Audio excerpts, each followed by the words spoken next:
Então, começamos a gravar. Então, queria dar as boas-vindas a vocês. A gente está muito honrada em iniciar esse projeto, esse primeiro seminário avançado de pesquisas sobre assentamentos sustentáveis, né? O SAPAS, ele foi idealizado pelo grupo de pesquisa do Casa Brasil, e o Casa Brasil, para quem não conhece, é o Conselho de Assentamentos Sustentáveis Brasileiro, né, que é o braço da rede global de ecovilas no Brasil. A ideia desse seminário é a gente criar um fórum de interação entre pesquisadores que estão estudando sobre ecovilas no Brasil, e também expandir o diálogo entre pesquisas sobre ecovilas e pesquisas sobre outros modelos de assentamentos sustentáveis, né, incluindo comunidades tradicionais e indígenas. Então, também seria uma forma de estimular o diálogo, estimular colaborações, networking, a gente pensar em agendas de pesquisa juntos, em trazer criar esse fórum de debate sobre o tema. Então, eu queria apresentar rapidinho a equipe. Eu sou a Rebeca. Temos aqui também a Stephanie. Dá um oi, Stephanie, para aparecer aí, que está aí ajudando no suporte do Zoom. A Renata, que está aqui também apoiando, também faz parte do Círculo.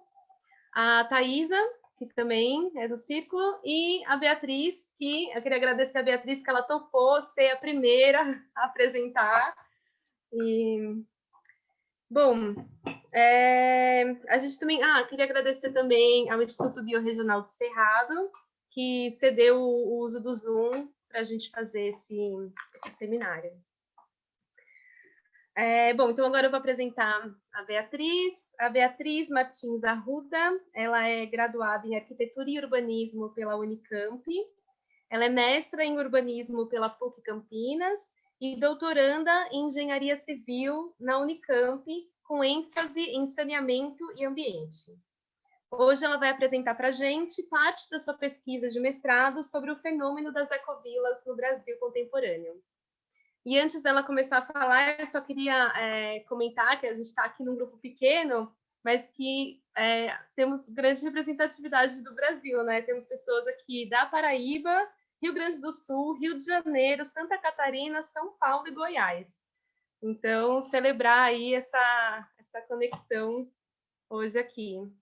Então, Bea, pega a palavra aí.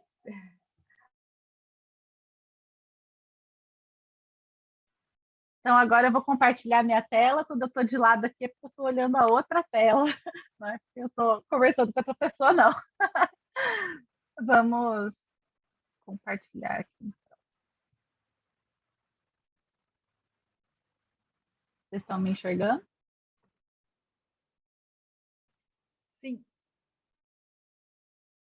Bom, então, como a Rebeca falou, esse estudo ele foi desenvolvido, né, como parte do meu mestrado, né, realizado na PUC Campinas, na área de urbanismo, na linha de pesquisa de gestão urbana. Então, eu trouxe aqui mais ou menos a estrutura da dissertação, né? Tem uma introdução que explica o que o leitor encontra no material, e aí, primeiramente, eu faço aquela revisão de literatura sobre o que é sustentabilidade, entendendo já que o ser humano tem um endereço, né, específico no planeta Terra, né? Então, é por isso que é o habitat, né, que eu estou querendo como um recorte aqui espacial. Em seguida, eu vou explorar as múltiplas dimensões das ecovilas, primeiro fazendo uma recuperação histórica, tentando ver a origem desse conceito, né, e depois os significados que estão junto dessa palavra, e também trouxe alguns exemplos para ilustrar, né, o que descobri. E depois eu fui ver um pouco sobre a abrangência, né, dos estudos das ecovilas realizados no Brasil. E, por fim, a dispersão e a caracterização desse movimento no nosso país, né, de uma maneira geográfica e também com o aporte dos conceitos da área de estudo do planejamento urbano e regional. E, por fim, né, consegui tecer algumas considerações. Os capítulos, eles, cada um tem mais ou menos a sua metodologia de uma forma separada, eles são bem específicos nos seus conteúdos, mas no conjunto a gente consegue ter uma visão geral. Então, na introdução, né, eu apresento o objetivo, que era conhecer o fenômeno das ecovilas e a abrangência no Brasil atual. E o que justifica isso? Né? A gente está num momento de crise agora, mais do que naquele momento, que essa dissertação foi desenvolvida entre 2016 e 2018. Né? Mas o espaço habitado, o ambiente construído, e quando eu falo isso, eu estou dizendo não só a edificação, mas os espaços livres entre elas, né? Aquele espaço que não é o que seria naturalmente sem a intervenção dos seres humanos. Né? Então, é um espaço transformado, aquele que a gente usa. Ele está relacionado, né, com esse foco que eu quis dar no território nacional, porém, impossível não fazer um passeio interescalar. Então, eu vou explorar isso já no capítulo 1, tentando articular também as questões ambientais, político-econômicas e socioculturais. Né? Então, vendo a sustentabilidade na perspectiva do pensamento sistêmico, né? Tentando tatear aí uma complexidade. E no capítulo 2, eu vou trazer mais a parte histórico-conceitual. No capítulo 3, daí seria essa abrangência na dimensão científica, né? Então, o que os outros pesquisadores estão buscando quando investigam as ecovilas, especialmente focado daí no Brasil. E, por último, uma questão mais prática, né? Tentando correlacionar as atividades que se caracterizam a ecovila, que já tinha começado a ser descrita lá no capítulo 2, com a inserção territorial que elas apresentam. Então, assim, só para trazer rapidamente alguns fundamentos teóricos para a gente situar da onde que eu parti. Né? Então, quem me inspirou muito e realmente conduziu o meu pensamento para a ecologia foi o Capra, né? E foi muito bom ter tido contato com essa visão holística ainda no final da graduação, porque eu queria uma aplicação da ecologia para o exercício do profissional, né, como arquiteto e urbanista. Eu fiquei sentindo falta disso um pouco na minha formação, foi algo que deu para aprofundar de uma forma mais particular, né, com minha subjetividade também, né, tentar construir qual seria a minha visão da sustentabilidade para eu atuar daí depois de graduada, né? E aí eu reuni alguns autores que discutiam um pouco o conceito da sustentabilidade de uma forma crítica, né? Então, a gente está falando não só dos debates oficiais globais, né, da ONU, que são norteadores e estão aí na agenda hegemônica, mas também estamos falando de justiça, que além de social, é também ambiental, né? Essas desigualdades, elas aparecem no território, né, na forma de que os danos ambientais não estão igualmente distribuídos. Na verdade, aqui no sul global, a gente é muito prejudicado, né, em relação a isso. E a gente também tem associado com isso algumas questões estruturais do nosso processo de urbanização brasileiro. É chamado não só esse espraiamento urbano, né, em grandes periferias, nas megacidades, mas algo que o Multimor chama de urbanização extensiva. E aí nos ajuda a superar um pouco essa dicotomia urbano-rural, porque virtualmente a urbanização é entendida por ele como um estilo de vida, né, associado a infraestruturas urbanas. Então, quando a gente passa a ter acesso a determinadas maneiras de estruturar o espaço em que vivemos, nós também adquirimos condutas, naturalizamos hábitos. Né? O próprio advento do banheiro, né, que é algo que me levou para engenharia civil depois, né, o ciclo da água chamou minha atenção e eu acabei desviando um pouco para a área mais das infraestruturas urbanas agora, nesse momento que eu estou. E isso veio um pouco daí, né, de entender que a gente tem uma relação pessoal com o espaço, algo que veio trazer. A nossa convidada, acho que já deve ter saído para a aula dela, né? Falta um minuto para que ela estava falando dessa conexão com o espaço, né? Esse pertencimento. Então, tem um pouco a ver com isso. E, ao mesmo tempo, né, resgatei aqui um autor que é eminentemente comunista, né? O Debord, ele faz uma crítica muito consistente em relação ao processo de alienação, né? Alienação não só ao trabalho, né? A não dominar todo o processo e se especializar demais, de modo que a visão fica estreita e a gente não consegue ver o que vem antes, o que vem depois, e se inserir num contexto mais complexo, mas também a alienação em relação a si mesmo, né? Como que a gente participa da sociedade e do mundo físico também. E aí eu trouxe um aporte da psicologia ambiental. Esse ecofield, ele faz uma aplicação dos princípios ecológicos lá do... Ai, desculpa, gente, deixa eu engasguei aqui. Lá do Odum, e ele conversa bem sobre como que a gente tem uma área de interferência que tem tudo a ver com como a gente percebe a nossa inserção no mundo, né? Então, eu só vou ter um poder de transformação naqueles espaços em que eu realmente tenho acesso, em que eu posso agir diretamente.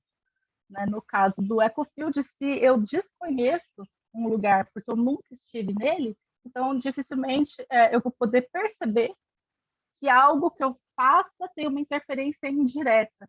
Então, esse conceito de urbanização extensiva, de alienação, de percepção sobre como que a gente está agindo e quais as influências que atuam sobre a nossa ação e como as nossas ações reverberam, né, não só no ambiente, mas também nos outros seres vivos, né, não somente os humanos. Todas essas relações, essa teia, né, de interconexões, elas podem ser mais ou menos percebidas. E muito disso se perdeu com o advento da urbanização, principalmente com a acelerada urbanização que nós tivemos no Brasil. Foi o país que se urbanizou mais rapidamente no mundo. Né? Nossa revolução industrial, digamos assim, durou menos de 20 anos. Em pouco tempo, a gente teve uma transição muito grande, né, da população rural para a urbana. E aí, esse senso de urbanidade que o Lefebvre traz, ele está ligado à qualidade das relações desenvolvidas, né, numa cidade, mas pensando numa vitalidade urbana, seria essa atmosfera, né, esse ambiente, como a gente sente o espaço, se ele é mais aconchegante ou se ele é mais hostil, né, não só à nossa presença, mas também ao convívio. E aí também trouxe a noção de território usado do Milton Santos, o geógrafo, que nos ensina que o território que é efetivamente usado por nós é aquele onde a sociedade se produz e se reproduz, onde o que ele chama de homem banal, né, atua no seu dia a dia. Então, ele dá uma relevância muito grande para esses espaços do cotidiano, esses espaços que não são os do planejamento do plano diretor, né, mas aqueles em que você tem uma relação de ir e vir que realmente caracteriza seu modo de viver. Né? Então, isso vai construindo uma linha de pensamento em que nós percebemos o espaço que usamos e vemos a capacidade de transformação que nós temos nele e como que a nossa interferência no espaço também pode interferir no nosso modo de ser e pensar, e como que isso também leva a tomar uma decisão ao invés de outra. Né? E aí, na hora que a gente olha para aqueles debates oficiais, aqueles debates que não questionam as estruturas, né, que nos levaram ao ponto que chegamos hoje, né, de crise multissistêmica, né, de só continuar com um crescimento econômico sem questionar se é necessário continuar crescendo indefinidamente, né, e aí suprimindo todas as outras componentes que fazem parte de um pensamento sustentável do ponto de vista holístico. Então, daí, Diegues, né, junto com o Capra, vem questionar isso, né? A gente está buscando sustentar que tipo de sociedade? Sustentar o quê? Para quem? Né? E aí, a partir disso, né, eu fiz uma síntese, claro, né, dessas conversas mais de âmbito global, os objetivos do desenvolvimento sustentável, né? Depois a gente, bom, aqui todo mundo já sabe, né, que a gente tem uma presença, né, desde o Habitat 2, e que está em diálogo com esses termos, mas da Agenda 21 para a Agenda 2030, muita coisa evoluiu no pensamento hegemônico também, né, que leva em consideração as pessoas, o planeta, a prosperidade, amplia um pouco aquele tripé inicial, né? Vendo que tem também componentes subjetivas e imateriais que interferem, que não é somente uma questão, entre aspas, da ecologia, né? E assim, especialmente no Brasil, essa foto eu coloquei na dissertação, porque quando a gente fala em sustentabilidade, é um termo que está um pouco esvaziado de sentido e que tem diversas interpretações. E a sustentabilidade que o edifício alto aqui à direita, né, cheio de piscinas na varanda, requer, é bastante diferente do outro lado do muro, né, onde a gente tem aí o Paraisópolis. Então, no debate internacional, o Brasil já se colocou, junto com outras nações, né, do Cone Sul, como, não, a gente vai crescer mais sim, porque a gente precisa de desenvolvimento, e, né, o meio ambiente pode esperar, quem destruiu foi o norte, e aí a gente vai explorar também, até chegar num modo de vida, num patamar econômico que já foi atingido por quem foi imperialista e tudo mais. Então, assim, hoje em dia a gente já está discutindo diferente, né? A gente está discutindo, bom, já que a gente tem esse cenário aqui, né, de uma urbanização incompleta, né, que tem uma qualidade de vida bastante deficiente em relação a vários padrões e esse contraste absurdo. Então a gente fica pensando, por um lado, tem um consumo excessivo, um consumismo, né? Algo que vai muito além das necessidades, muito ligado aos desejos, às aparências, é tudo que o Debord critica quando ele fala em alienação. E, por outro lado, né, as carências aí, elas poderiam estar sendo supridas não com infraestruturas e soluções convencionais que vêm do século XIX ou do século XX, né? Mas pensando no século XXI, numa nova sociedade e uma nova estruturação que essa sociedade requer em termos espaciais, né, para que ela possa se produzir e se reproduzir. Então, um fenômeno socioespacial que pode ser abordado de uma maneira muito mais sutil, né, eliminando aí diversos fatores negativos da presença humana na Terra, na forma de cidades se coloca para as pessoas, né, e para todas as formas de vida. E aí eu trouxe diretamente da ecologia, então, do Odum, essa noção, né, eu queria entender como que é um sistema, então, o que significa um ecossistema, como que a gente pode entender a cidade como um ecossistema, né, e especialmente os assentamentos humanos numa escala mais apreensível, né, pelas pessoas. Né? Então, como que existem fluxos de matéria e de energia, e eles ocorrem não de uma maneira harmônica. Existem muitos choques, né, e eventos inesperados que desestabilizam eventualmente qualquer sistema, mas eles têm uma capacidade de absorver isso e se recuperar, né, não colapse, principalmente se eles não estão em áreas de risco, né, ou em situações de vulnerabilidade. Então, o que seria interessante para que essa capacidade de autorregulação, né, de autossustentação existisse? Então, eu fui buscar primeiro na natureza. Né? E aí eu trouxe os princípios da ecologia sistematizados conforme o pensamento do Capra. Então, os 5 princípios seriam rede, ciclos, energia solar, a questão da parceria, a diversidade e o equilíbrio dinâmico. Eu não vou me aprofundar nisso, porque essa apresentação está bem extensa. Mas o que eu gostaria de trazer aqui é que, na perspectiva fontes mais variadas, porque o conjunto das visões, né, por mais diverso que ele seja, ele nunca vai ser o reflexo do todo, né, que essas partes juntas compõem. E quanto maior a multiplicidade, né, das perspectivas, talvez melhor seja a nossa apreensão do que tudo isso é. E aí eu, às vezes, no meio desse debate global, ficava muito incomodada pensando, mas eu individualmente, qual é o meu papel?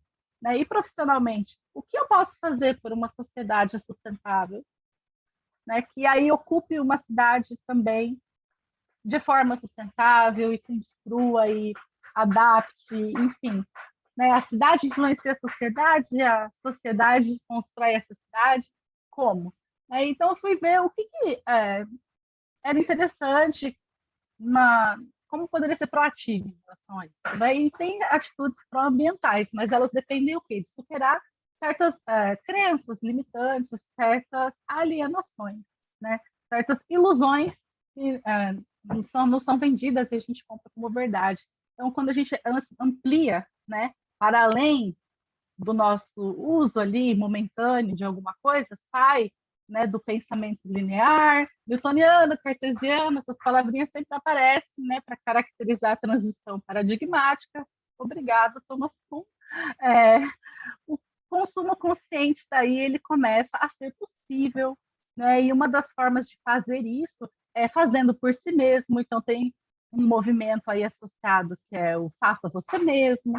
Então, ao invés de consumir e descartar, eu posso repensar o que eu estou fazendo e talvez recusar ou reduzir, diminuir os desperdícios, ou reutilizar e manter aquilo comigo por mais tempo e, de repente, transformar até quimicamente as coisas, o processo de reciclagem, até finalmente, né, encaminhar um rejeito, mas numa proporção menor. Então, só para citar aqui coisas ligadas à geração de lixo, né, que é uma grande problemática hoje, para ilustrar um pouco melhor. E como a gente tem autonomia para fazer isso? Né? Porque uma das coisas é você ter o poder de escolha. Outra coisa é não ter escolha. Por falta de opção, acaba tendo uma atitude que é insustentável, que não é ambientalmente consciente. Né? Então, num cenário como o da foto anterior, a gente vê esse contraste, né? De quem tem e de quem está faltando opções. Então, eu queria ver isso a nível de cidade, só que acabei voltando para a esfera do cotidiano. E aí eu encontrei essa escala, recuperei, né, de estudos que eram muito citados, inclusive nas escolas de arquitetura e urbanismo do Brasil, umas décadas atrás, que eles expandem um pouco a noção de onde começa e onde termina uma análise urbana. Né? Porque normalmente a gente já parte assim, da unidade habitacional e vai para a quadra, para o bairro tal, e para a região. E eu estava querendo algo assim que conectasse mais o local com o global, mas num nível bem extenso, né? Desde o meu pensamento até o universo inteiro. É possível. Né? Então, como que eu poderia começar a pensar um planejamento para pessoas? A partir da própria pessoa. Então, é com o seu corpo, né, que você, de repente, começa a ter atitudes mais conscientes em relação ao ambiente, entendendo o ambiente como o seu habitat. Então, a primeira casa que nós temos é essa carne que nos envolve. Né? E aí, a partir disso, temos as nossas próprias coisas, que ocupamos, de repente, num cômodo, que pode estar dentro de uma casa, com mais divisões, que pode estar dentro de um hamlet, que é uma escala intermediária, aí, com algumas definições variando de país para país, até chegar, de repente, numa aldeia, num bairro. E aí ele propõe até um número populacional para cada uma dessas categorias, se estendendo de uma forma em que todo o planeta Terra se tornasse uma única cidade, né? Então, ele também, de uma maneira assim, bastante sutil, conversa com a ideia da urbanização extensiva, que é um conceito que vem mais de 40 anos depois, né? Entendendo que não que a cidade recobriria o planeta Terra em toda a sua superfície, né, com asfalto e infraestruturas, mas que o estilo de vida que caracteriza o ser urbano, ele está em toda e qualquer parte em que há pessoas, desde que elas estejam usufruindo disso. Então, se eu estou com o celular, né, eu já estou conectada na urbanidade. Se eu chego de carro, se eu tenho uma água encanada, né, se eu faço uso da energia elétrica por um sistema, né, que é externo, né? Então, assim, como que a gente se conecta de várias formas com essas redes, né, que sustentam um determinado estilo, um modo de viver? E isso é do indivíduo, então, até todo um planeta, né? E o Earth, ele traz uma noção de que conforme você aumenta a escala, você perde a conexão. Então, as relações sociais numa cidade como Nova York, às vezes elas ficam um pouco prejudicadas pela impessoalidade, né? Então, a gente começa a trocar certos valores, né? O que eu não estou julgando se é bom ou ruim, mas ele constatou que quando a gente começa a vivenciar um local em que tem um grande número de pessoas, em que não há mais um reconhecimento facial, ou por nome, ou pela história que aquelas pessoas têm, e todo mundo começa já a virar estatística, né?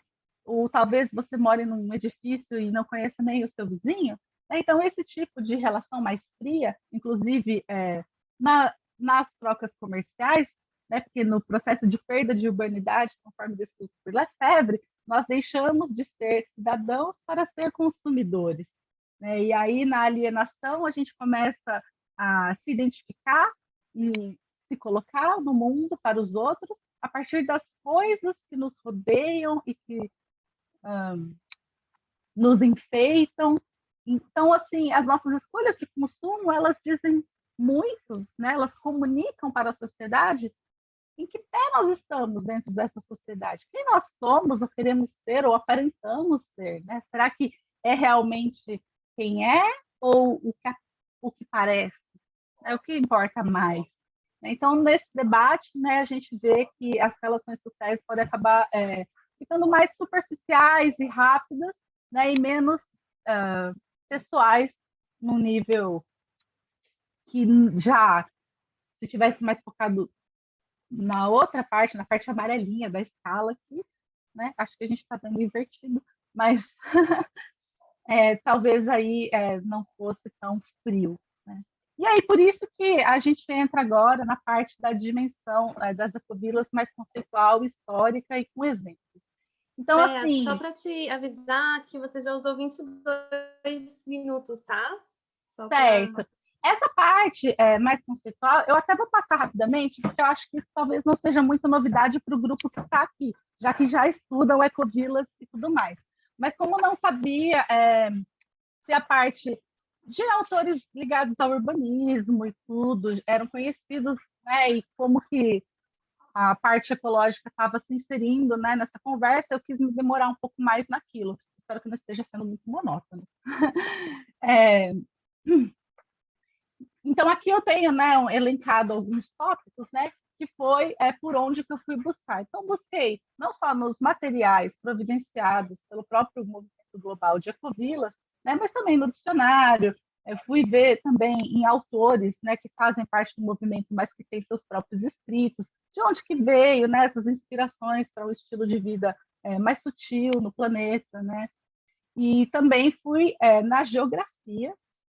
Achei muito legal uma cartografia histórica que esse autor, o Matheus e Silva, alguns citam somente Silva, né, ele usa essa categoria da contracultura espacial, em que ele caracteriza em vários momentos, né, pós-revolução industrial, outras comunidades que, inclusive em momentos de crise econômica ou por questões de conflito cultural, essencialmente religiosos, né, se dedicavam a sair, então, da hegemonia e ocupar um espaço mais autônomo e autogerido, e a parte, então, daquilo que era a sociedade, aquilo que não se concordava em ser, não queriam se submeter a uma determinada lógica, que era a da Revolução Industrial que estava se colocando ali. Né? Então, assim, o que isso quer dizer? Né? Por que eu estou trazendo isso? Por que é importante? Porque eu estou falando de planejamento urbano, eu estou entendendo que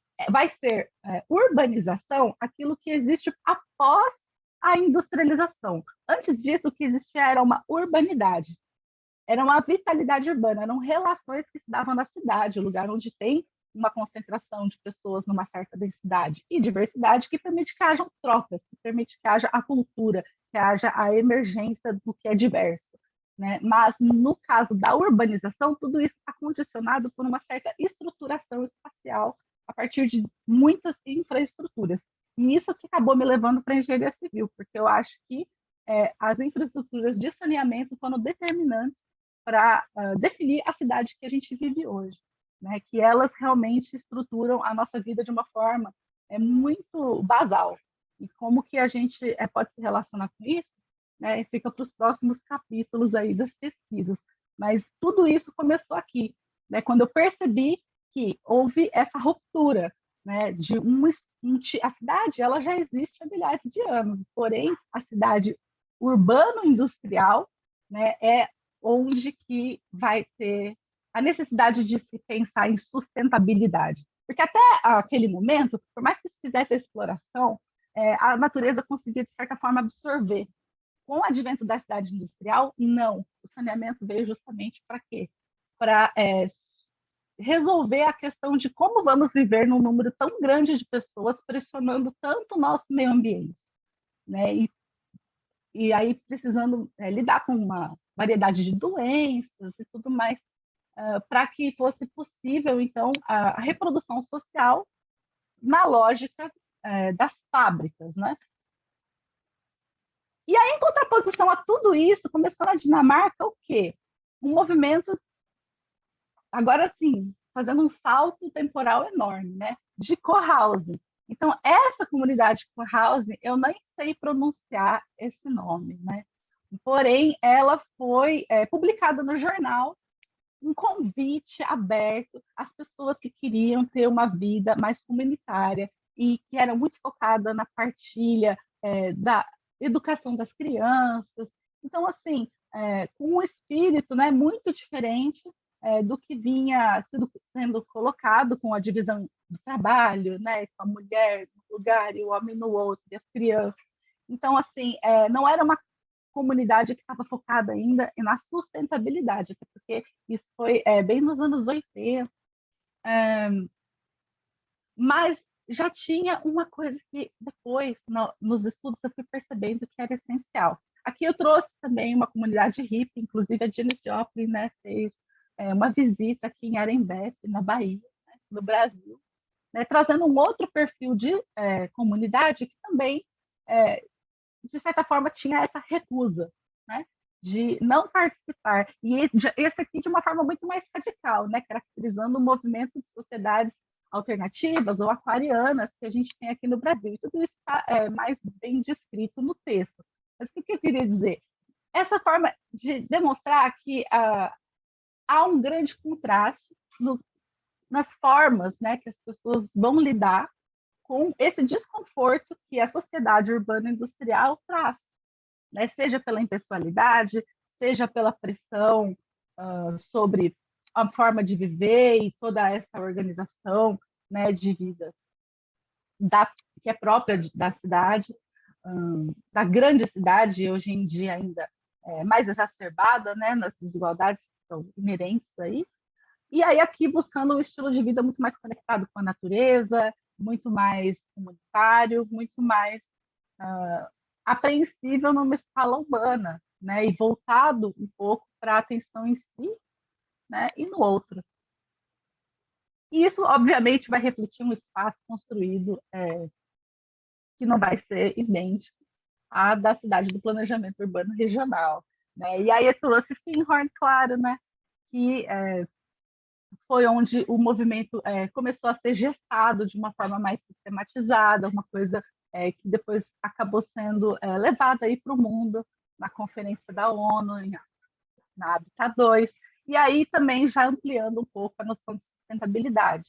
Né? Então, essa figura todo mundo já conhece, as comunidades, né, originárias do movimento também, inclusive já tinha uma rede de ecovilas dinamarquesa, né, antes de ter a global. A Hilda Jackson não podia estar de fora, né? Essa mulher ela foi essencial e difusora, né, dessas boas práticas. Ela tinha uma conexão com a permacultura, ela sentia a falta da componente espiritual no tripé da sustentabilidade da ONU e de outras, né, interpretações da sustentabilidade que já vinham desde os anos 70, mas, né, com inspirações várias do mundo oriental, né, uma coisa mais New Age.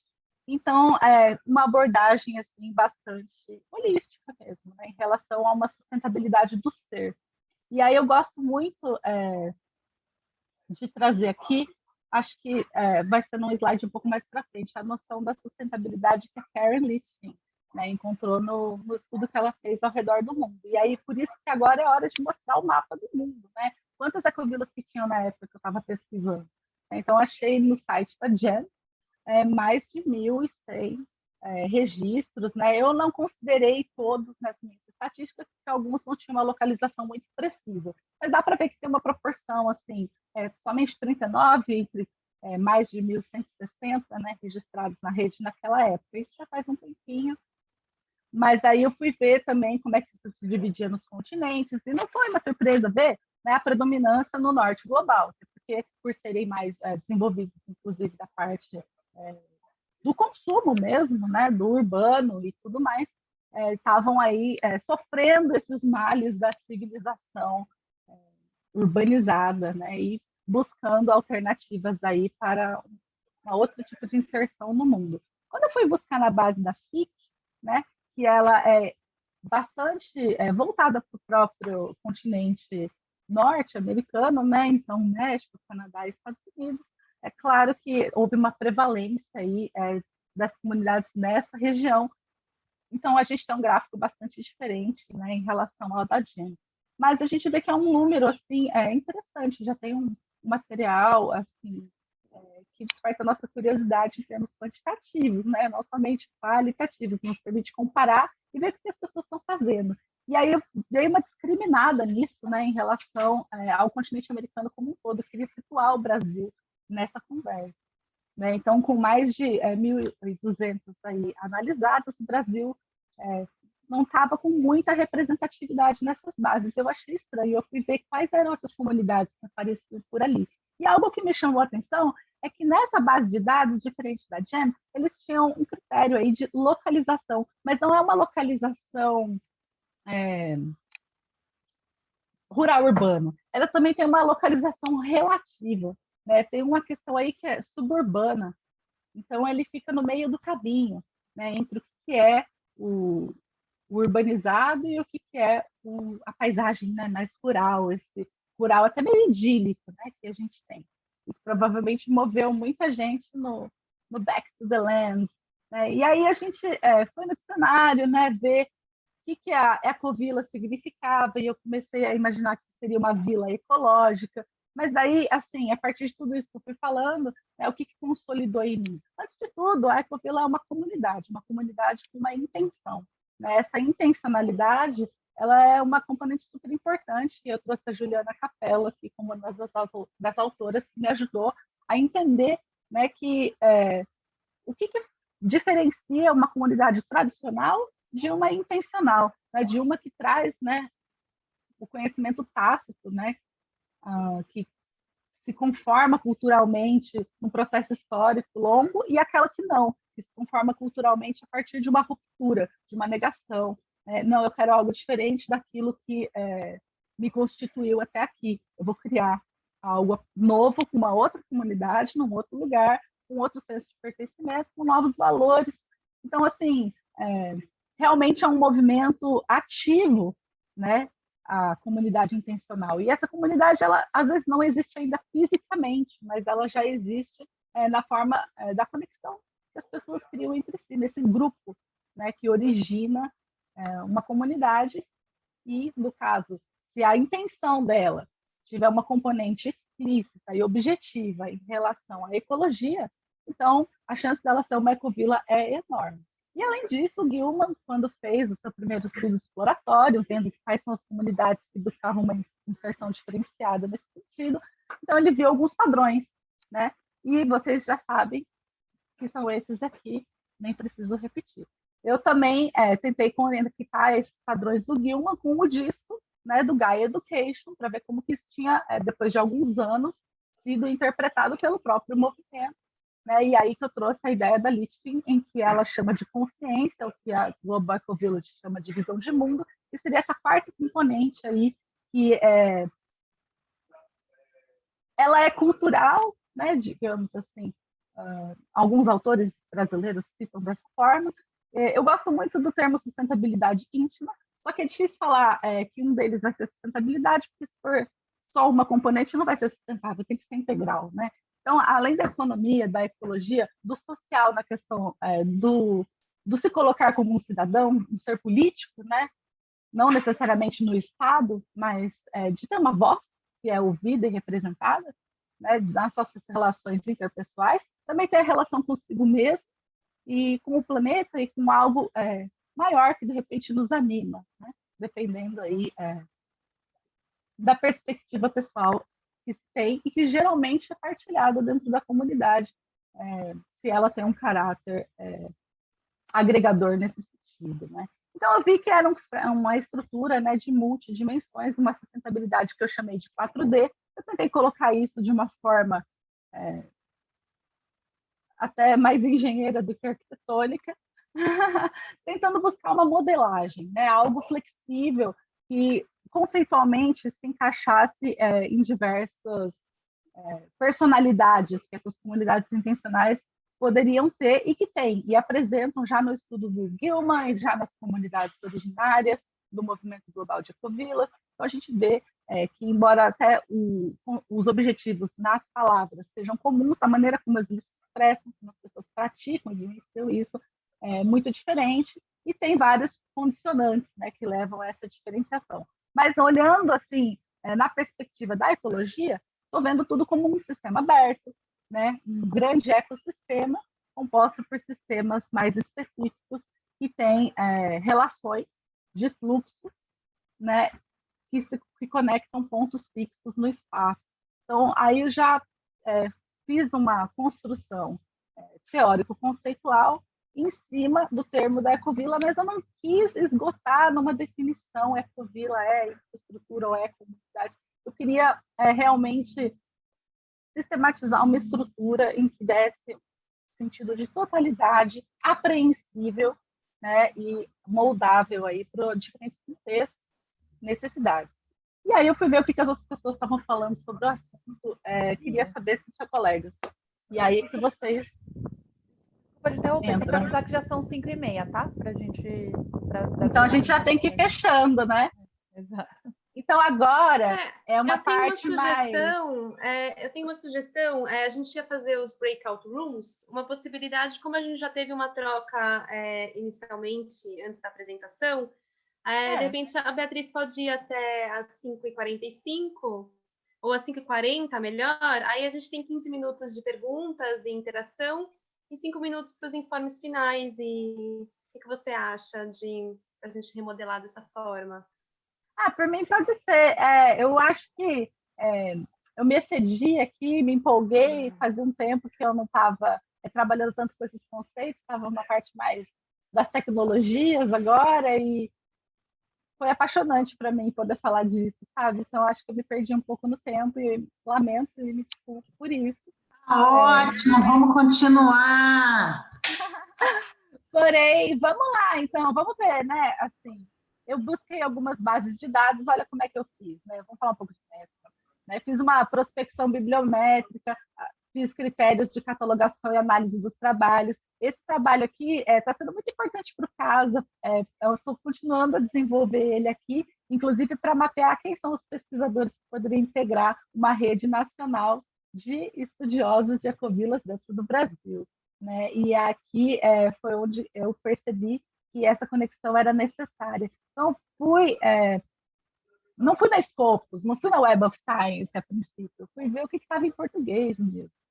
Né? Fui lá na CAPES, fui nos bancos de tese, eu me interessei pelo recorte dos trabalhos estrito sensu, né? Essa literatura cinza que muitas vezes não é tão utilizada e tão aproveitada em outros trabalhos acadêmicos, porque não é revista por pares, mas eu fiz por quê? Porque eu estava sentindo falta, né? Numericamente, o número de artigos era muito inferior às teses, dissertações, trabalhos de conclusão de curso, especialização, né? Então, eu fiquei pensando, será que as pessoas estudam as ecovilas e aí já partem para a prática, né? E deixam a parte acadêmica para lá, elas querem botar a mão na massa, sabe? Ou então muitos já são do próprio movimento e estavam ali se aprofundando e aí continuaram de uma outra forma e eu fiquei muito curiosa, né? Por que não desdobra mais artigos e como que é a divulgação científica disso? Então, achei somente 21 artigos e 52 trabalhos acadêmicos de graduação e outros níveis. Então, foi muito legal porque eu tinha 20 áreas do conhecimento estudando ecovilas, 146 palavras-chave, com 13 sendo muito recorrentes. Né? E os primeiros trabalhos, né? Poxa, o mais antigo é do ano 2000, gente. Ele nem trata ecovila de forma específica. Né? Na verdade, quem trata isso de uma forma mais focada é o de 2004, que é um trabalho de arquitetura e urbanismo, e que também fala de ecobairros e outras formas, né, numa escala parecida com a da Ecovila. Então, eu comecei a ter dificuldade, porque a dispersão nas revistas era demais, não tinha assim uma linearidade, uma coerência nas publicações que replicavam desses estudos de base, né, que acontece na pós-graduação. E, ao mesmo tempo, tinha tantos pesquisadores com a palavra ecovila no banco de currículos da CAPES, né, 295 pessoas envolvidas com esse tema. E quase metade delas dentro da área de arquitetura e urbanismo, que era a mesma que eu estava. Falei, poxa, então, até profissionalmente deve ser uma área muito interessante, né? Conhecimento precioso e está sendo requisitado. Então, aqui eu trouxe, né, a nuvem de palavras, então a gente vê como que comunidade aparece várias vezes, com adjetivos ou não, ecovilas, permacultura, planejamento e sustentabilidade. Né? O desenvolvimento sustentável ele fica muito secundário em relação a outros aspectos que a ecovila nos coloca. Né? E aí também na progressão do tempo. Né? Então, de repente, a partir da segunda década do século XX aqui, teve um pico. E se a gente se estender até 2021, a gente vê que essas barrinhas estão cada vez mais altas. Né? E que tem trabalhos feitos empiricamente e também estudos de caso secundário. E os brasileiros não pesquisam só as ecovilas nacionais, não. Eles passeiam pelo planeta e buscam referências de vários continentes. Então, no meio acadêmico, né, eu vi que é um campo de pesquisa recente, mas ele é multidisciplinar, ele está em expansão, só que a articulação entre os pesquisadores ficou devendo, né, e eu senti falta, me senti bastante solitária nessa redação aqui. Né? Então, espero que no doutorado a gente possa se apoiar. Né? E não tinha nenhum grupo de pesquisa cadastrado na CAPES, né? Não tinha um periódico específico, não vi uma linha de fomento específico para assentamentos humanos sustentáveis nos moldes da comunidade intencional, né? Que é preconizado pela Rede Global de Ecovilas ou de forma independente por outras iniciativas. Então, uma convergência aí necessária e possível. E só olhando os trabalhos da pós-graduação, eu já tinha encontrado 48 ecovilas com uma boa dispersão no território nacional. A gente tem um certo vazio aqui entre o centro-oeste e o norte, né, e já percebe que tem uma concentração mais no litoral, um pouco do reflexo do quê? Da própria ocupação que a gente tem no nosso país, né, da urbanização e da colonização. E aí eu queria saber, e quantas, além de quantas, né, como é que elas são? E como que elas dialogam, né, com a sociedade? Será que elas ainda estão retiradas, como nos movimentos comunais anteriores? Esse posicionamento de recusa, ele se sustenta, ele mantém ou não? Então, eu estava assim, um pouco interessada em saber como que, de repente, uma postura mais contemporânea podia estar ligada com os lugares em que elas estão presentes, né? Como que elas ocupam o país. E isso me levou não só a discutir com vários autores que buscaram categorias com localizações relativas e estimativas populacionais. Um deles é o Gabriel Siqueira, né, o nosso querido Gabriel Dredd, que nos inspira também, né, irradiando luz. E eu fui ver também qual era o perfil desses municípios, né? Pô, é um município grande, é pequeno, ele é rural, ele é urbano, né? Que cara que esse município tem? Então, é esse tipo de discussão que eu fui ver, e com isso eu fiz um mapeamento final que ampliou bastante, né? Então, a gente passou de 40 e poucas para 74, mas dobrou o número de ecovilas. E como que eu posso afirmar que são ecovilas mesmo, né? E quando a gente vai no site do GEM, do CASA, do PIC mesmo, a gente vê que é uma coisa bem variada, que tem, né? Aquelas inserções são voluntárias, são pessoas que se identificam com o conceito de ecovila e que, às vezes, tem um perfil não é exatamente uma ecovila, né? Às vezes a gente percebe que é um perfil mais comercial, um perfil mais institucional, turístico. São vários desdobramentos, né? São vários tipos de comunidade com intenções, às vezes não tão residenciais, como a gente estava imaginando lá no co-housing, né? Ou no movimento hippie. E eu até cheguei a dar uma estimada na população baseada em estudos que fizeram coleta de questionário, vendo quantos moradores tinha. Então, assim, a minha estimativa na época era que quase 3 mil residentes em ecovilas no Brasil, em 18 estados, inclusive no Distrito Federal. Né? E eu consegui mapear 183 registros. Então, assim, saí de 48 para 183, eu fiquei muito satisfeita. Né? E como que eu fiz isso? Né? Eu juntei várias bases de dados, todos aqueles estudos e mais outras que eu fui encontrando por fora e que está tudo citado na dissertação. E aí aqui eu faço uma análise urbana numa escala mais nacional. O que eu achei? Olha que legal essas bolinhas amarelas e essas pretinhas, né? Existe uma coincidência entre os municípios que têm ecovilas e essas bolinhas laranjinhas, vermelhinhas, né, que aparecem no mapa que o fundo é branco, elas estão designando centralidades urbanas, são áreas que influenciam mais as cidades menores ao seu redor. Né? Então, já tentando trazer um pouco essa noção de cidade e metrópole. Né? Então, uma cidade, mesmo quando ela não é uma mega cidade, como São Paulo ou Campinas, ela às vezes exerce uma influência numa cidade que é menor do que ela, que é dependente economicamente, que tem uma rede cultural pré-estabelecida pela tradição. Né? Então, e também isso tem tudo a ver com a infraestrutura de transporte, infraestrutura energética e hídrica. Né? Então, onde que as ecovilas elas vão? Onde elas conseguem chegar, primeiramente? E por que será que elas estão concentradas essencialmente nos mesmos lugares em que a rede urbana é mais bem estruturada e presente? Né? Então, fui ver isso um pouco mais a fundo. Falei, poxa, qual a cara dessas cidades? Né? Então, eles estão ocupando aí algumas metrópoles, né, como São Paulo, Rio de Janeiro, Belo Horizonte, né, e regiões metropolitanas, né, inclusive até tem uma variedade regional interessante, mas a maioria, metade, são centros locais, são cidades com até 50 mil pessoas, muitas delas menos de 20 mil habitantes, não tem sequer necessidade de criar um plano diretor, um plano de mobilidade. Né? Então, são cidades que exercem influência, porém que tem uma população reduzida. Só que essas cidades não estão em qualquer lugar, elas não estão aleatoriamente no espaço, elas estão muito próximas de uma metrópole, uma centralidade maior. Né? E isso que é interessante. A gente viu que os municípios que têm mais registro, né, também estão em estados que têm uma população maior, que têm uma economia mais pujante, e que tem, no caso de Goiás, Alto Parece de Goiás, também um atrativo a mais, né, que é essa questão dos movimentos comunais anteriores que estão em transição para a sustentabilidade e que acabam sendo aí um elo de conexão bastante fácil de entender, né?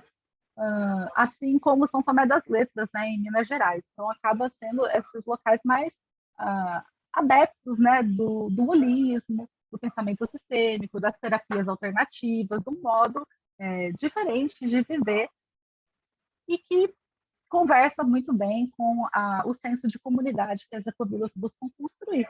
Né? Então, Pirenópolis, em Goiás, Palmeiras, na Bahia, nesses paraísos naturais. Mas também aparece São Carlos, São Paulo, né? E outras cidades. Então, talvez esse movimento ele não esteja mais tão descolado e recusando a sociedade assim. Na verdade, não é porque você opta por não fazer igual que você não vai dialogar. Né? Então, esses resultados regionais que me mostram que o Sudeste tem um predomínio, né? Para mim tem uma correlação direta com esse alto índice de desenvolvimento das redes urbanas. Né? E por que eu estou falando em redes? Porque na ecologia a gente pensa em função, e função é fluxo, são coisas que estão em movimento.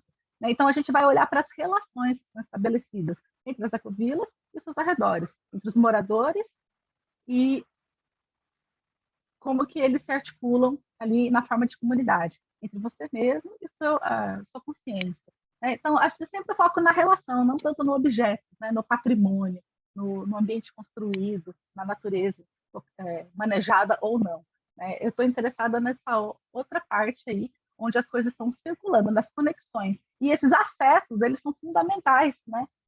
Além de, claro, ter uma biorregião favorável. O norte do estado de São Paulo, sul de Minas Gerais, tem uma hidrografia muito rica, tem climas amenos, solos férteis, né? Então isso também converge muito, né? Acho que outras regiões enfrentam mais dificuldades por às vezes não estarem tão bem servidas com tudo isso.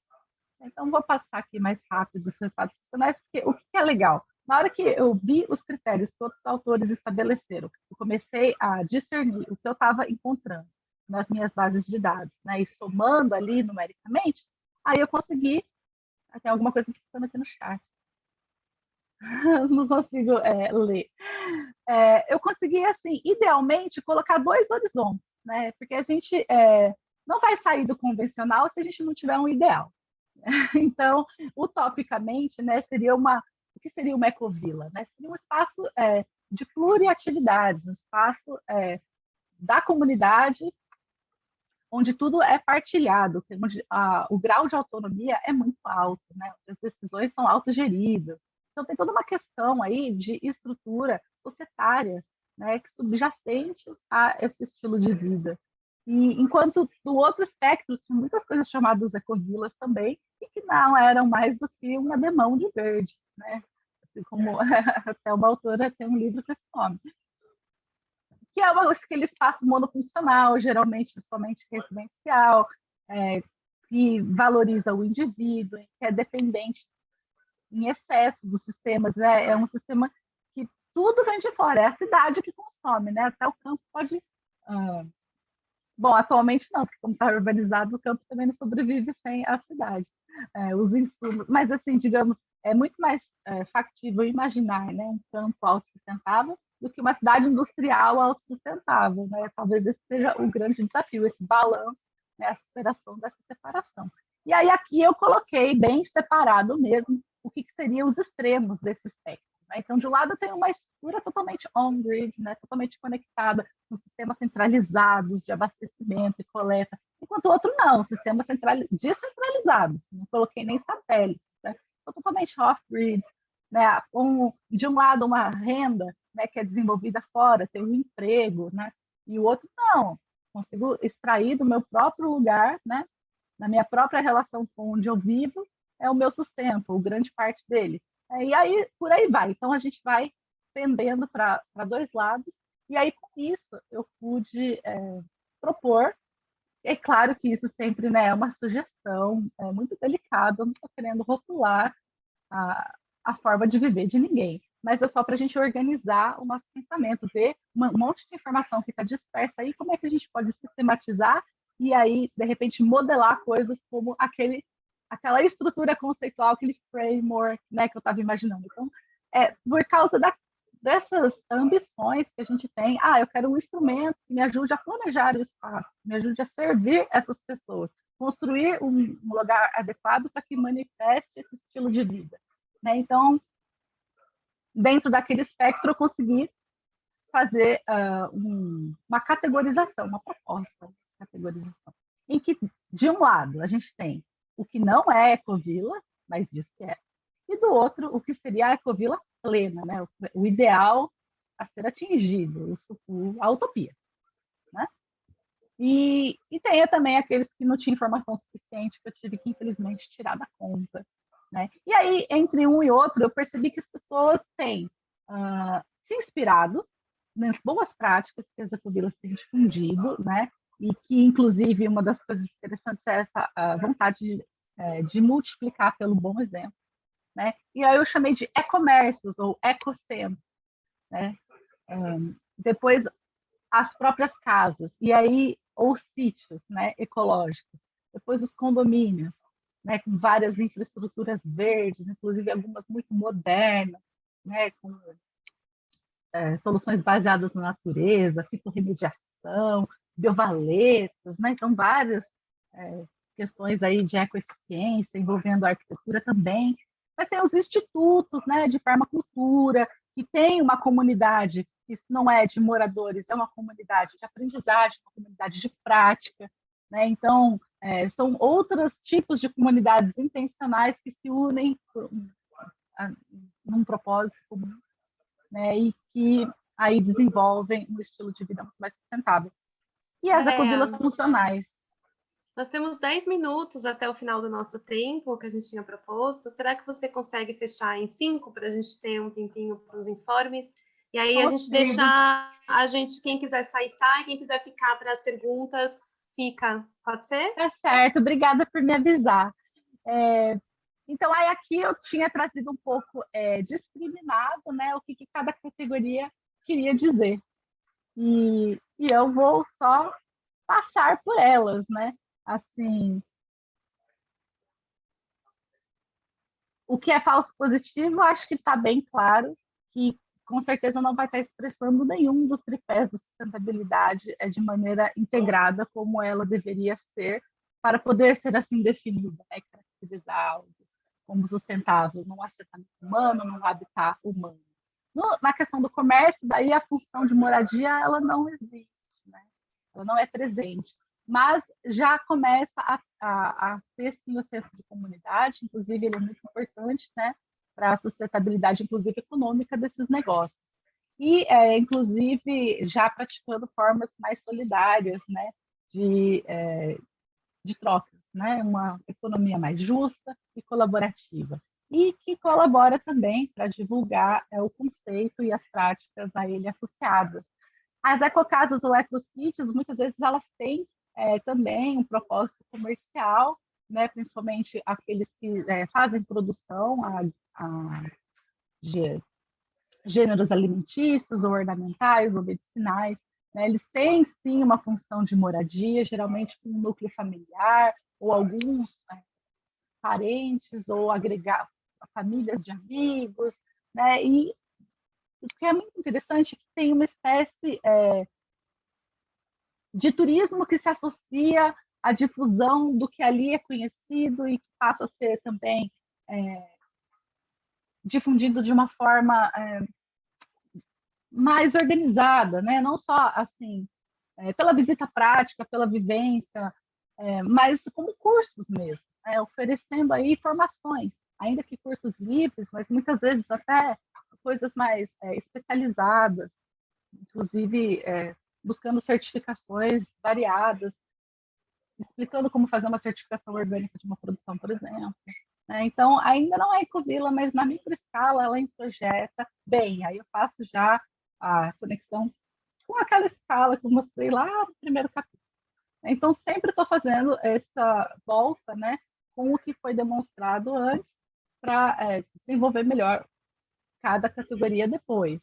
Né? Então, esses condomínios, eles ainda têm uma função primordial de moradia, eles não são tão multifuncionais, né, como poderiam ser ainda, mas nessa direção a gente tem já essas comunidades que geralmente formam associações, ONGs, e se colocam como instituições, assim, como o IBC se coloca, por exemplo, e outros que nos dão bons exemplos aí de como associar a moradia com vários usos, né, de uma forma bastante presente aí naquele diálogo com as redes, né, e com as pessoas que podem estar aí acessando por ter essa facilidade, né? e as ecovilas funcionais, que seriam o mais próximo do ideal, mas que ainda estariam no percurso, né? Sempre a gente vê nos estudos empíricos que as comunidades estão se movimentando em todas as direções da sustentabilidade, mas às vezes com uma velocidade, uma intensidade maior em uma do que em outra, e nesse equilíbrio, né, dinâmico, vão sustentando aí seu propósito de vida em comunidade. Né? Então, uma ecovila plena, né, ela tem uma restrição. Isso é algo que eu pensei e que eu quero fechar com isso. Acho que as conclusões eu vou deixar para cada um. Mas isso é algo que eu queria dizer, que comunidades intencionais sustentáveis, utópicas, elas envolvem o quê? Enfrentar determinados constrangimentos do tipo, você não pode ter uma nação uma autônoma dentro de uma nação como o Brasil, por exemplo. Forma de se organizar, né, como sociedade não permite, né, uma autonomia, um autogoverno tão independente assim.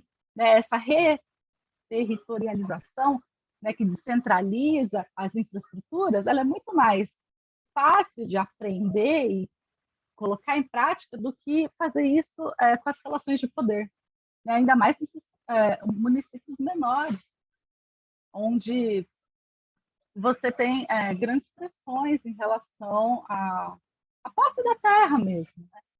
E essa autonomia possível, então, ela tem que ser um pouco relativizada, e aí que começam a trazer questões de inserção legal, né, e constrangimentos de toda a ordem para que as ecovilas se manifestem e possam vivenciar essa autonomia na gestão do seu cotidiano.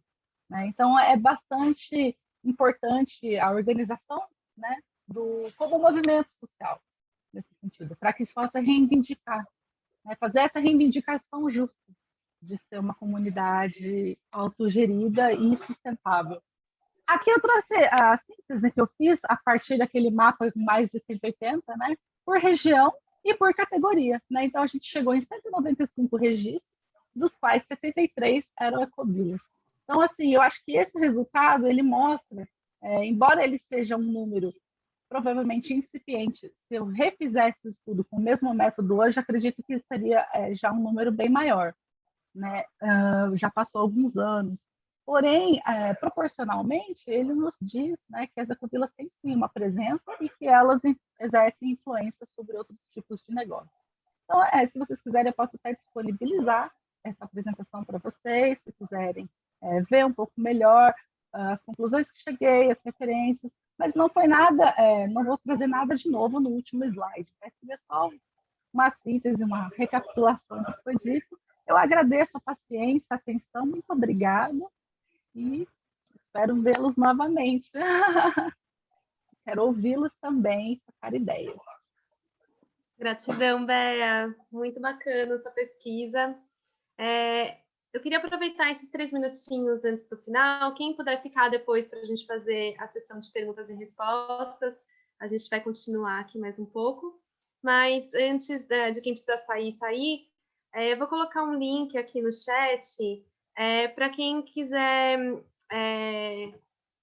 se cadastrar para receber os e-mails com... Tanto a gente vai mandar o link da gravação, a Bea vai disponibilizar os slides também, a gente vai enviar por e-mail, tanto para a gente convidar para os próximos seminários. Então, seria uma forma da gente manter o contato com vocês, que foi bem difícil, aliás, a gente não tinha, né, essa lista de e-mails de pesquisadores, então, para a gente começar a criar esse vínculo, né, entre a gente.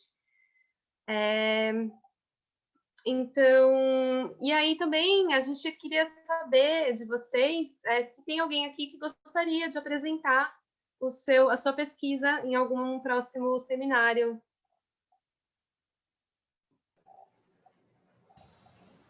Eu quero. Você quer, Geodário? Tudo bom? Tudo bom, Rebeca? Maravilha. Você... Oi, Juliana, Beatriz, Renata. Bom que você veio, boa tarde. Eu não tinha visto. Eu cheguei atrasado, estava numa reunião que acabou agora o expediente, aí eu consegui entrar. Ah, legal, Januário. Você preenche o formulário para a gente ficar com o seu contato atualizado e a gente entra em contato. Mais alguém gostaria? Eu vou parar aqui a gravação, eu vou pausar, daqui a pouco eu retomo para. Tá bem. Pronto, pode ir, pode. Tá bom. Beatriz, eu acho a sua dissertação quase uma tese de doutorado, não é? Ela é realmente muito competente. Eu queria te perguntar qual é o potencial que você vê nas ecovilas realmente de uma mudança a partir do cotidiano. Para mim, essa é uma questão central, não é? Porque me parece que as articulações no Brasil, as articulações de lideranças de ecovilas são muito tímidas. Eu vou citar o caso do que se elegeu lá em São Carlos, que vocês obviamente devem conhecer, que é o Neri, né? O Djalma Neri. O Djalma tem um protagonismo político muito grande, mas a maioria dos moradores da Ecovila que eu conheço, eles estão mais para aquilo que o Roné fala da boa vida, né? Não estou criticando a boa vida, acho que a boa vida é um conceito fantástico e todo mundo deve adotar. Mas uma preocupação assim com uma mudança no capitalismo, né? Eu tenho muita dúvida se essa mudança pode vir e pode ser, as ecovilas podem ser as sementes dessa mudança, ou se realmente essa mudança ela só pode vir de maneira estrutural com o ecossocialismo. Olha, acho que para começar a responder essa pergunta, eu vou trazer o Downton, lá da fundação da Rede Global de Ecovilas, em que ele traz como inspiração para a comunidade que ele fazia parte, o Gandhi, né? Falando, seja a mudança que você quer ser no mundo. Então, quando a gente pensa de uma maneira ecológica, né, na totalidade que a coisa pode ser, né? Então, como eu não sou separada de nada, a partir do momento que eu começo a me transformar e transformar as minhas pequenas atitudes e o meu pequeno mundo, eu já estou colaborando para transformar o mundo inteiro, né? Então, eu começo a ver por aí. Não vai ter uma mudança estrutural, uma articulação em nível de rede, antes que as pessoas tenham uma coerência interna mínima e se sintam seguras para fazer esse movimento para além de si mesmos e das suas pertences, do seu cômodo, sabe? Então, eu acho que existe um debate interescalar que é absolutamente necessário e impossível de não ser feito, né? Acho que pensar global, agir local, não é um chavão. Acho que em muitos momentos a gente tem que pensar local e agir local também, né? Para lidar com as premências do viver.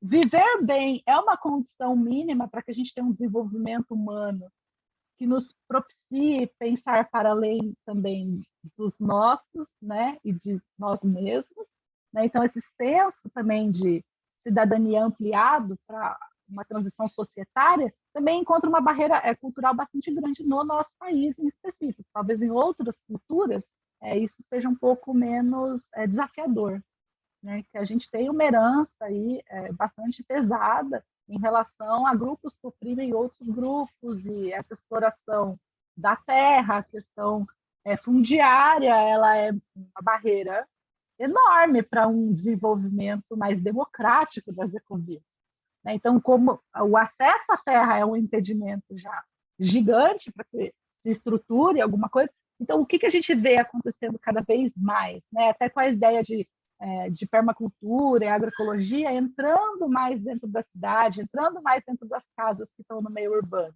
né? Começar com o que você tem, onde você está, com a comunidade com a qual você já convive, de repente a sua família, seus vizinhos, seus amigos mais próximos, né? Eu acho que é fazendo que a ideia vem, é praticando que se aprimora. O movimento da autocrítica ele é muito importante para essa resiliência da ecologia se manifestar no viver cotidiano. Então, eu acho que eu não tenho uma resposta para essa pergunta, na verdade, acho que eu tenho umas 5 perguntas em cima, né? Mas, para mim, dentro desse quadro, né, conceitual, eu consegui enxergar dessa forma. Espero que tenha conseguido dá o norte aí para o seu questionamento, não sei.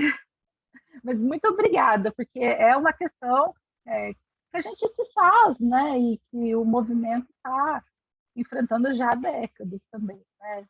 Nas suas discussões anteriores. A gente lê, né, sobre isso.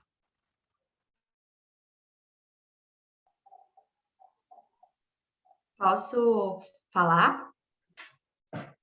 Claro. Tá. Então, nossa, muito bom poder estar aqui, escutar vocês. Foi lindo te ouvir. Nossa, é tão bom quando a gente escuta alguém com tanta empolgação, assim, falando, né, da pesquisa e do tema.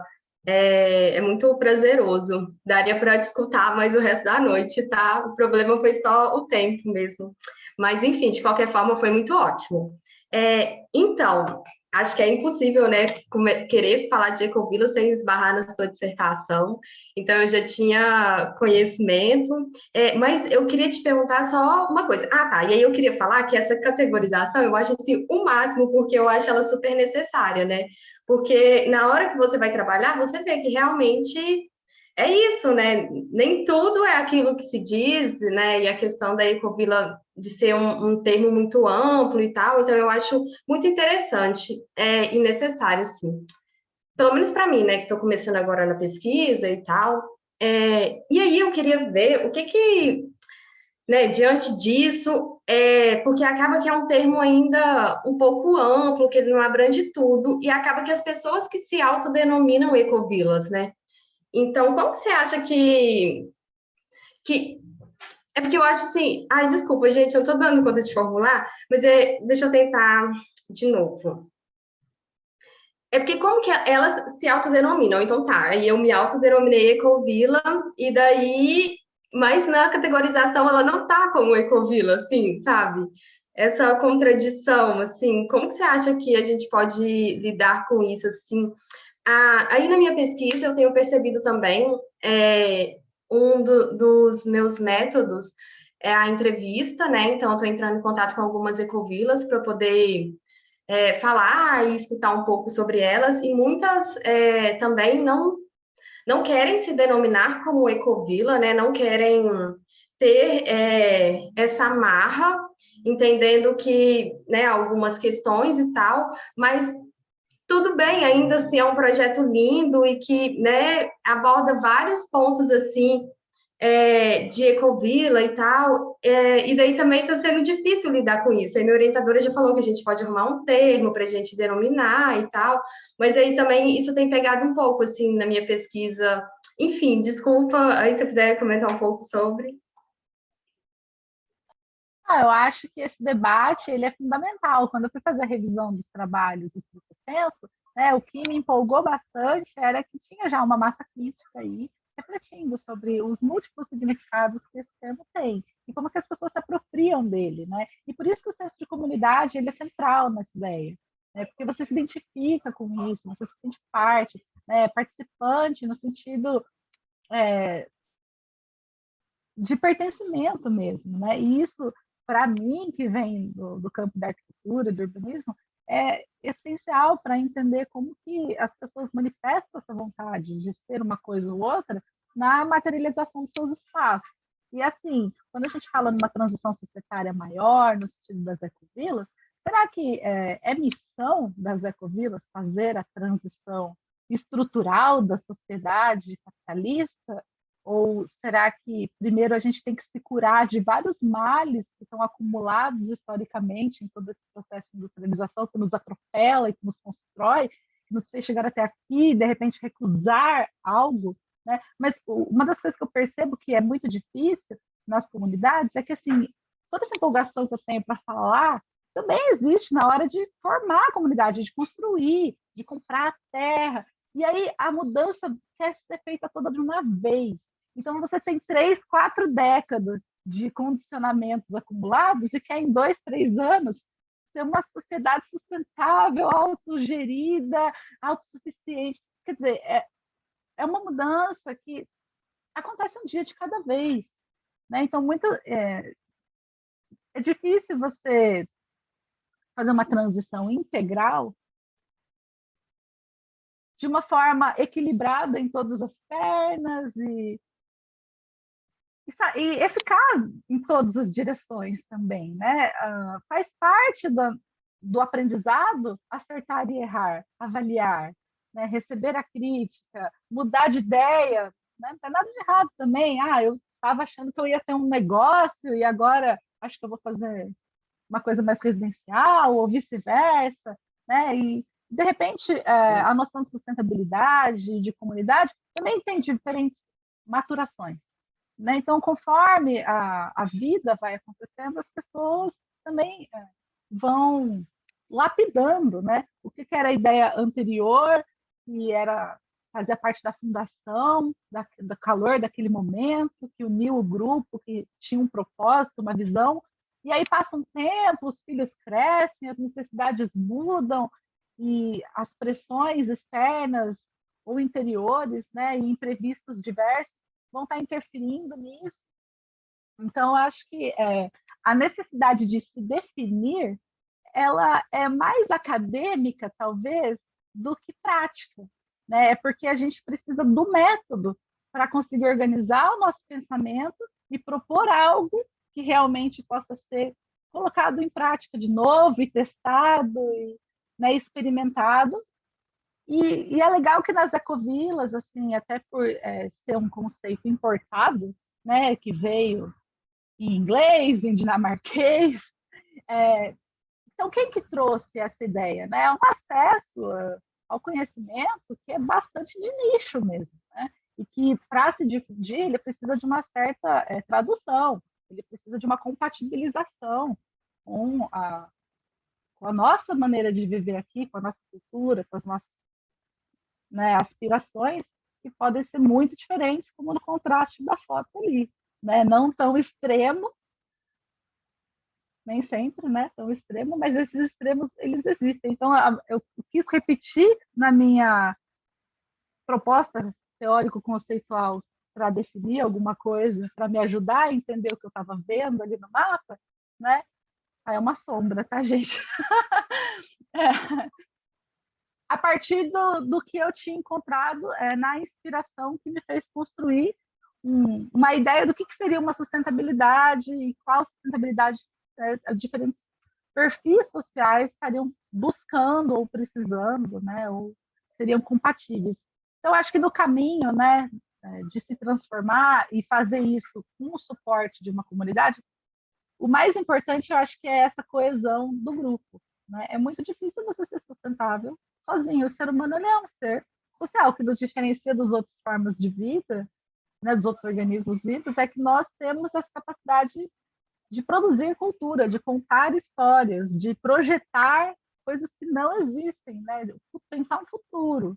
Né? Então, quando a gente exercita isso, né, a gente está sendo o mais humano possível. Né? E as ecovilas, elas sonham isso de uma maneira que abrange e transforma todo e cada aspecto do viver. Então, fazer uma transição em tudo isso não vai acontecer de uma só vez. Muitas pessoas se frustram nesse percurso.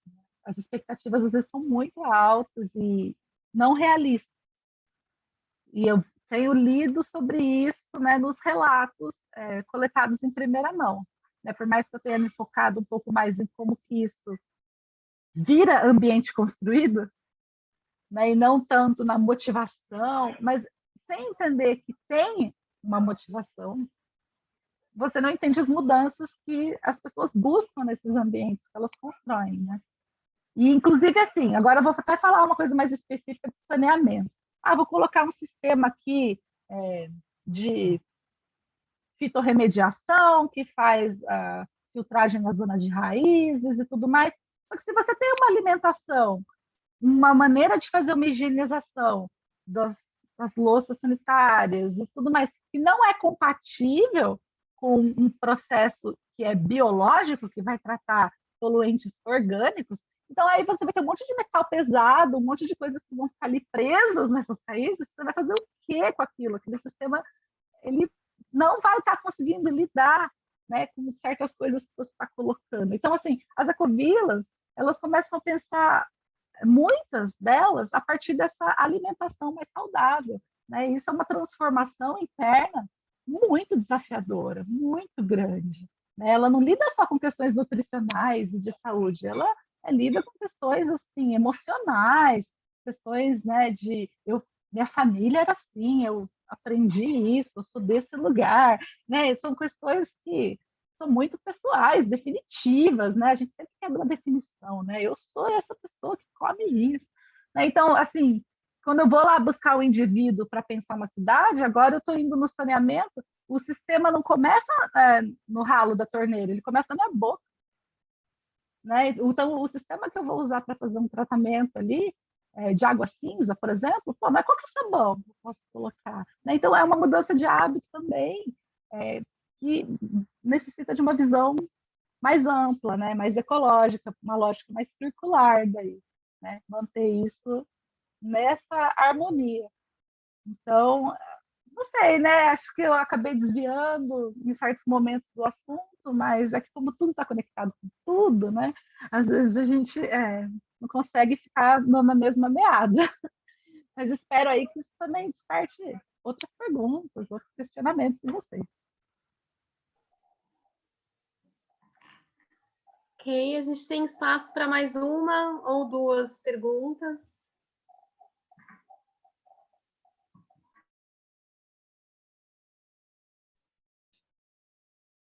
Eu vou fazer um comentário, não é nem tanto uma pergunta, né? Mas para a gente pensar junto, assim. A sua fala última, Bia, me suscitou, né, esse pensamento. Porque, assim, quando a gente se depara sobre essas questões todas, ecológicas, enfim, esse mundo das ecovilas, que é muito amplo, a gente começa a perceber que o buraco é mais embaixo, né? Esse sentido de comunidade relacionado à sustentabilidade é algo que a gente desaprendeu, nossa geração ou mesmo a anterior. Então, a gente... como é que esses conceitos, sustentabilidade e comunidade, se conectam? Porque, a princípio, como a gente aprende aí nas escolas mesmo... Ih, gente, o cachorro aqui agora não vai ajudar. Elas não estão ligados, né? A gente precisa caminhar um bocado para poder perceber essas conexões. E eu também estou muito interessada nesse tema que a Veneza trouxe, né? De como as comunidades intencionais conversam com o seu entorno, com as outras comunidades tradicionais, as minorias, que, na verdade, esses grupos eles não perderam essa perspectiva de comunidade. Então, assim, como que esses grupos podem se articular, como podem dialogar, em que espaços isso seria possível? Porque, assim, eu penso que eles têm a ensinar para o movimento com relação a esse aspecto, de criar comunidade. Essa mudança de identidade, né? Como a gente se percebe, como a gente... Porque os hábitos passam também para a gente nos ressignificar, né? Do que a gente precisa, o que a gente não precisa. Esse aspecto subjetivo da sustentabilidade. Gente, desculpa. Olha, Renata, eu acho E que a gente tem essas tecnologias, e ao mesmo tempo a gente tem as tecnologias que poderiam interessar, pensando nesse contraste que você trouxe daquelas fotos, né, para resolver muito dos problemas. Quem não teve acesso a esse desenvolvimento que a gente não quer, que traz o incômodo, mas é como se a gente já tivesse alcançado um certo privilégio e agora a gente pode abrir mão. E grupos que não conseguiram resolver essas questões ou por problemas históricos, enfim. Então, assim, são muitas as questões que me inquietam e eu fico pensando, então, como a gente avançar nesse sentido? Como eu penso que é pela conversa, pelas histórias, mas em que espaços? Como que a gente pode se encontrar? Aí essa última pergunta talvez seja em espaços, por enquanto, como esse aqui, né? Que a gente pode interagir, mesmo cada um num canto do país, né? E de uma maneira segura dentro do contexto terrível, né? Que está nos circundando e, enfim, e que faz parte também de repensar nosso estilo de vida, né? Hegemônico.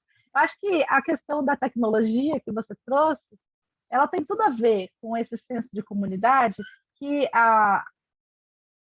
o fato das comunidades tradicionais não estarem naquela grande escala da metrópole, né? Assim, na grande cidade, você chega num espaço, olha para um lado, olha para o outro, e eu não conheço ninguém. E ninguém sabe quem eu sou. Você é invisível, né? Existe a multidão.